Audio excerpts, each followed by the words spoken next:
ஓம் சக்தி குருவடி சரணம் திருவடி சரணம். ஆக்கமும் ஆன்மீகமும் ஓர் அற்புதமான தொழில் நேர்களே டிப்ஸ் பார்ப்போமா.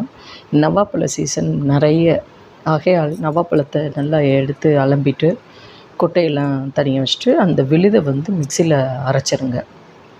இப்போ உங்களுக்கு ஒரு சின்ன குலோப்ஜான் அளவு கிண்ணம் இருக்குது நவாப்பழம்னா அதில் ஒரு கப்பு கார்ன்ஃப்ளவர் மாவு எடுத்துக்கோங்க. ரெண்டையும் மிக்ஸ் பண்ணிக்கோங்க. மிக்ஸ் பண்ணிவிட்டு ஒரு கடாயில் முந்திரி பருப்பு, திராட்சை, ஏலக்காயெல்லாம் தாளிச்சிட்டு இந்த அரைச்ச விழுதையும் அதில் போடுங்க. நல்லா கிண்டிகிட்டே இருங்க. ஒரு கொஞ்சம் கெட்டியாக வர்றப்ப சர்க்கரை, நான் சர்க்கரை பவுடரையும் அதிலே திரிப்பேன். உங்களுக்கு ஃபஸ்ட்டு இதுங்கிறதுனால நான் சொல்கிறேன். இப்போ 1 இது அது ஒரு 1 2 அப்போ நான் 1.5 ஜீனி சொல்கிறேன்.